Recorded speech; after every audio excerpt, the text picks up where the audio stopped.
¿Qué tal, presidente Michel? Muchas gracias por compartir su tiempo con la televisión pública española.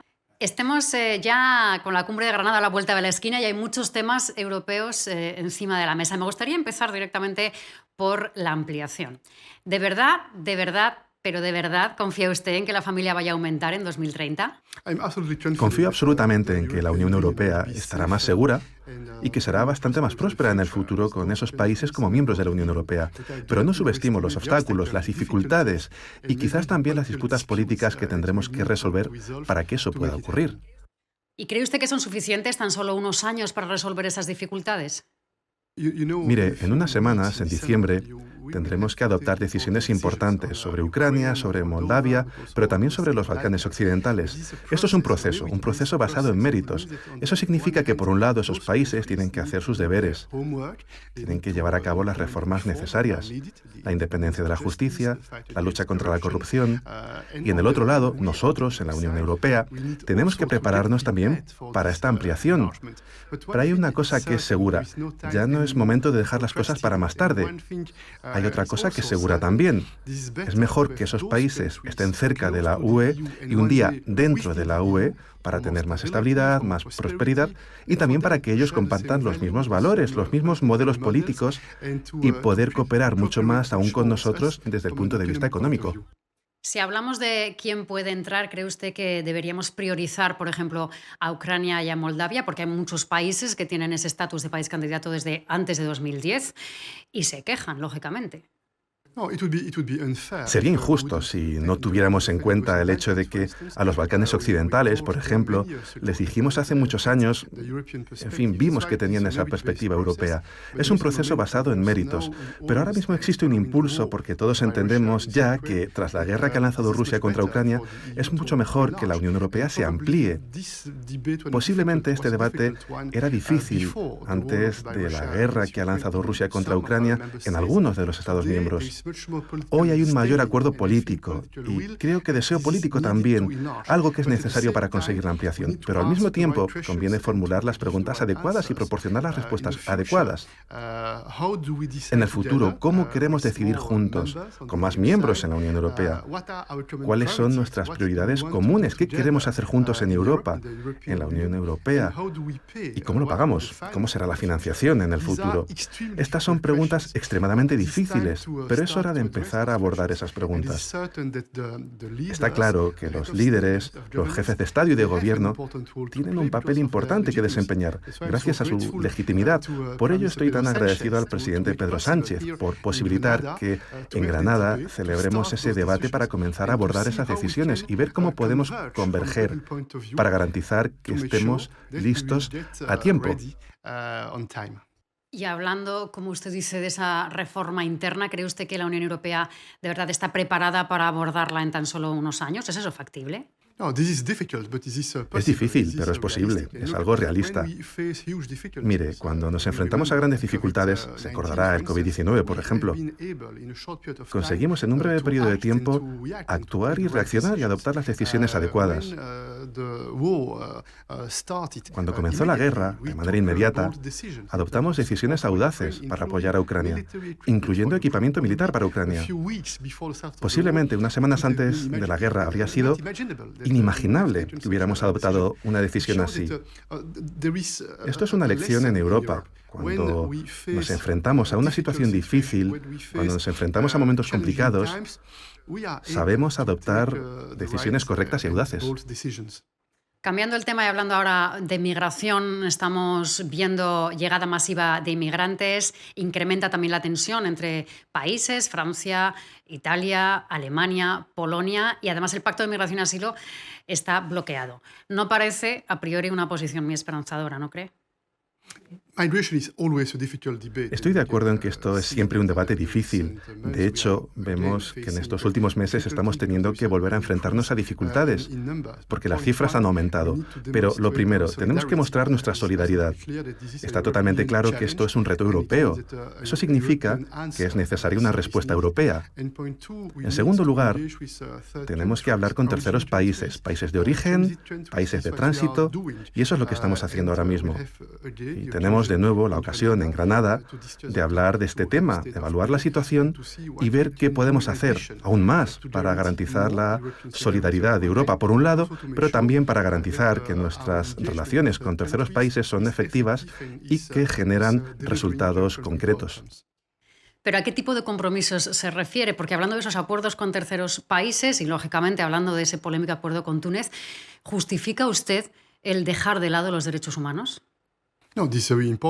No, es muy importante tener en cuenta nuestros valores y principios fundamentales. Creo que los Estados miembros están insistiendo en esta cuestión. No solo los Estados miembros, también Naciones Unidas. Su compromiso es muy claro, lo cual es normal. Pero me gustaría decir dos cosas. La primera, es importante seguir los procedimientos, asegurarnos de que los Estados miembros dan un mandato a la Comisión y luego, al final del proceso, los Estados miembros dicen sí o no a lo que ha sido negociado por la Comisión. Ese punto 1, la implicación de los Estados miembros es clave para tener éxito. Eso es lo primero. Y lo segundo, entrando un poco más en detalle, creo que nos hace falta un enfoque más amplio, porque ahora en ocasiones parece que estamos negociando caso por caso con algunos de esos países, pero posiblemente necesitemos algunos principios globales, teniendo en cuenta los derechos humanos, teniendo en cuenta también la cooperación efectiva con esos países, para garantizar que dichos países asumen sus propias responsabilidades para evitar la migración ilegal.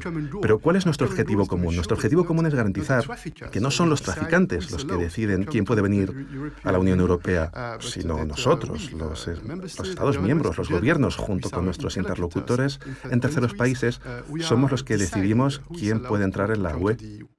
Si vemos un poco la perspectiva interna, los 27 sí que están de acuerdo cuando se habla de seguridad o de reforzar las fronteras, pero no lo están cuando se habla de la gestión de las crisis y sobre todo de la solidaridad. ¿Usted cree que es posible un acuerdo de aquí a final de año? Creo que tenemos que trabajar con mucho ahínco para que eso ocurra, pero si recuerda, si lo comparamos con hace 2 años, conseguimos avanzar mucho. Hace unos años todo estaba bloqueado desde un punto de vista político. Ahora estamos hablando, estamos negociando y creo que al fin y al cabo todos tenemos un interés común en pro de una estrategia europea común, porque si no, existe un elevado riesgo de fragmentación y más fragmentación significaría que somos menos eficientes a la hora de hacer frente a este problema. En todos los Estados miembros, nuestros ciudadanos tienen esta expectativa de que nosotros, la Unión Europea, junto con los Estados miembros, podamos abordar este reto de la movilidad y la migración. Por eso es importante no rendirse. Somos realistas, esto es difícil. Si no, ya habríamos resuelto el problema muchos años antes, pero sobre la mesa hay una propuesta concreta que supone una buena base. Así que lleguemos a un acuerdo. Los acuerdos son el ADN de Europa. A través de un acuerdo inteligente podremos avanzar. Todos estamos de acuerdo en el principio de solidaridad. Lo que resulta más difícil son las modalidades concretas para implementar ese principio de solidaridad. Pero no estamos tan lejos de poder llegar a un acuerdo. Y por no dejar de tocar lo que es la ambición climática, porque estamos viendo ahora cómo hay algunas medidas que se están frenando, es un poco esa controversia entre lo que es el clima y la competitividad. ¿Cuál cree usted que debería ser el camino, teniendo en cuenta que esto también está influido por las elecciones europeas que se celebran en unos meses? Creo que tenemos que utilizar la transformación climática como una palanca potente para nuestra transformación industrial y para crear más empleos en toda la UE. Se trata de ofrecer muchas oportunidades económicas y sociales. Así es como deberíamos ver este reto climático. Eso es lo primero. Lo segundo, tenemos que asegurarnos de que la transición es justa. Es por ello por lo que la dimensión social es tan importante. Y de nuevo, el presidente Pedro Sánchez está desempeñando un papel muy importante a nivel de la Unión Europea, para no olvidarnos de que, a la vez, tenemos que desarrollar, sí, actividades económicas para fortalecer la base económica de la Unión Europea, pero en paralelo tenemos que asegurarnos de que la transición es justa para todos y que desarrollamos esa dimensión social. Bueno, pues para terminar me gustaría hablar de España, porque España está prácticamente a mitad ya de la presidencia, pero también está sumida en una incertidumbre política importante. No sé si a usted le preocupa, no solo como presidencia, sino como el futuro del país. En absoluto. Tengo plena confianza porque he podido trabajar muy de cerca con el presidente Sánchez y conozco la firme implicación de España en el modelo europeo y su compromiso en aras del proyecto europeo. Estamos trabajando muy de cerca, además, gracias a esta presidencia española. Usted hablaba de incertidumbre. No, ha habido elecciones y eso es bueno, sin duda, en un modelo democrático. Bueno, usted es belga, así que está acostumbrado. Tras las elecciones hay procedimientos internos para conseguir un gobierno que cuente con el apoyo del Parlamento. Eso es un procedimiento institucional que está en curso en España ahora mismo y confío plenamente en que eso se traduzca en un gobierno.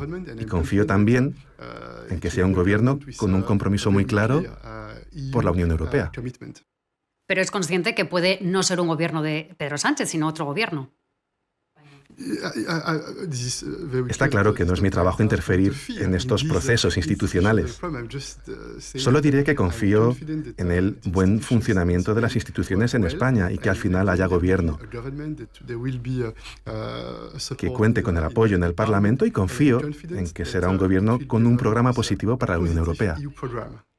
Muy bien, señor Michel, pues se nos ha acabado el tiempo. Muchísimas gracias y sobre todo que disfrute en Granada. Gracias, adiós.